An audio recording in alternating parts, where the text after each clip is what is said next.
اپنے آپ کو اس طرح سے ٹرانسفارم کرنا ہے کہ میری ہیلتھ اچھی رہے, میں ڈپریشن, انگزائٹی, ٹینشن کا شکار نہ رہوں. پوری دنیا اس مقصد کے پیچھے اس وقت لگی ہوئی ہے. You people are important. This is what I want to سے.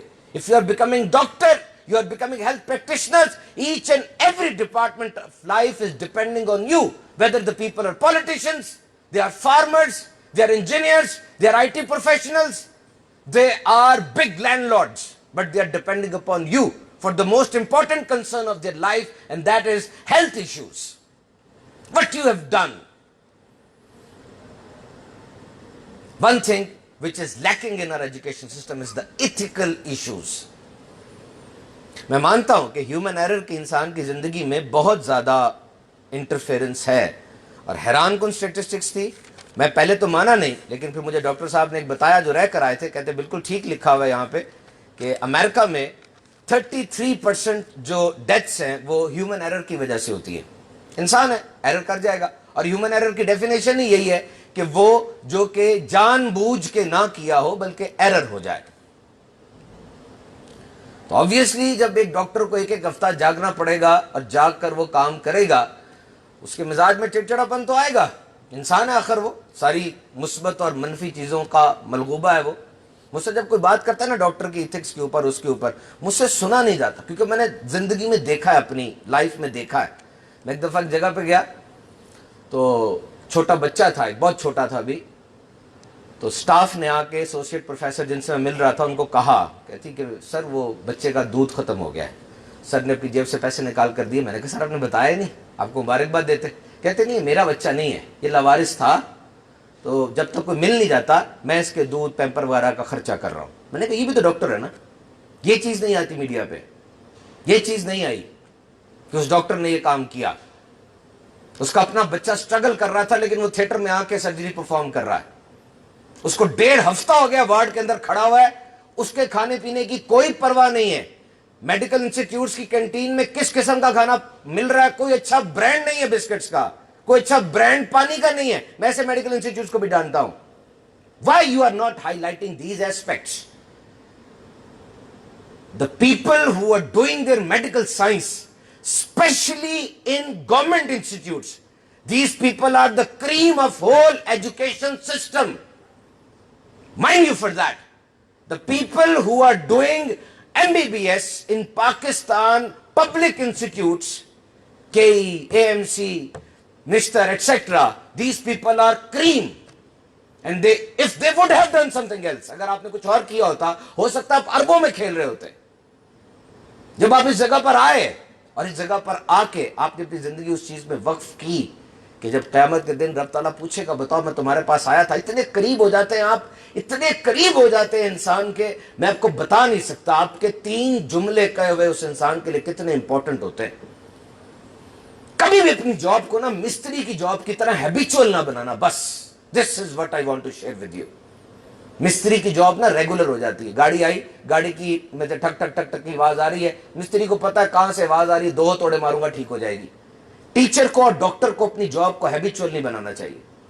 Because the person who is coming, he is coming for the first time. He is the patient of typhoid for you.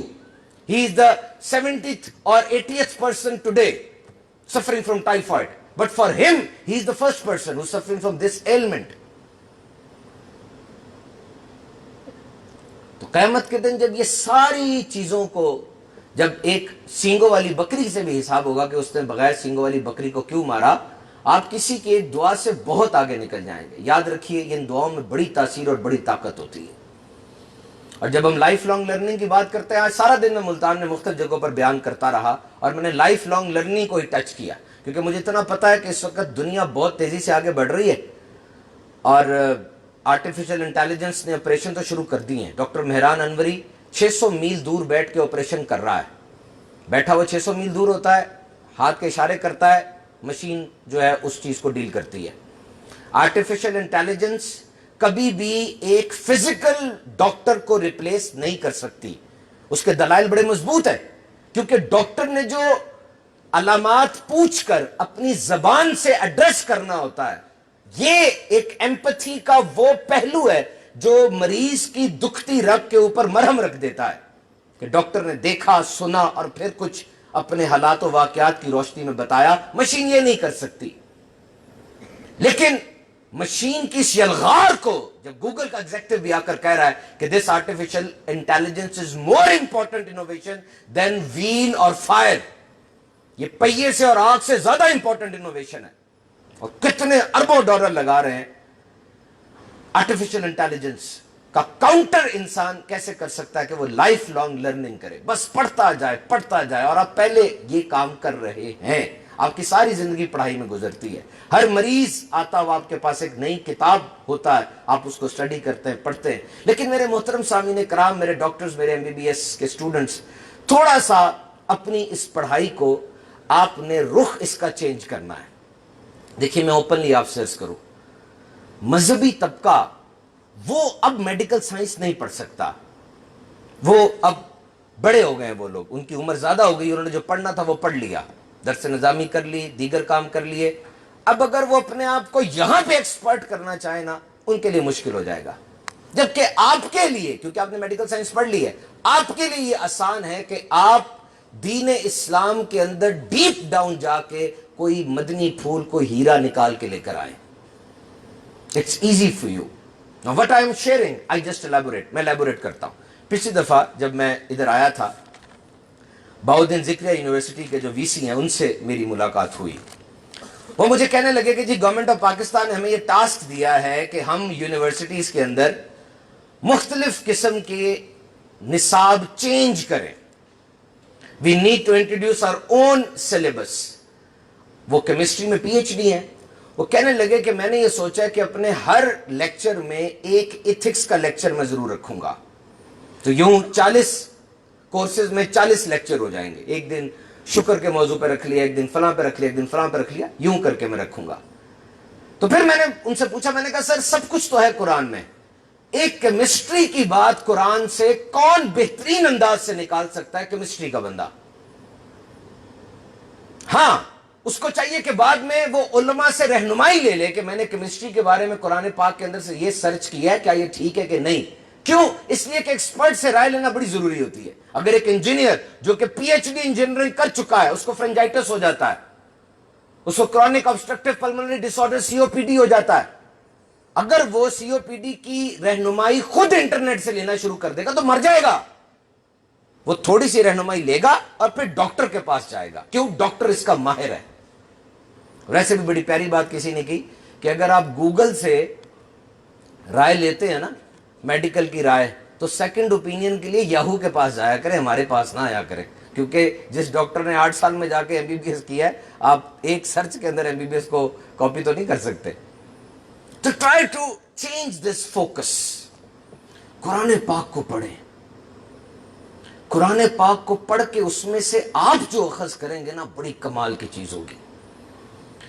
یاد رکھیے, شاید یہ وہ واحد کتاب ہو جس کے بارے میں ارشاد فرمایا گیا کہ جب تم قرآن پاک کو پڑھو, غور و فکر اور تدبر کے ساتھ پڑھو, ساری توجہ لگا کے پڑھو, تب تم اس سے کما حقہ فائدہ اٹھا سکتے ہو. لیکن شاید یہ واحد کتاب ہے جس کو پڑھنے سے پہلے ہم آنکھیں بند کر لیتے ہیں.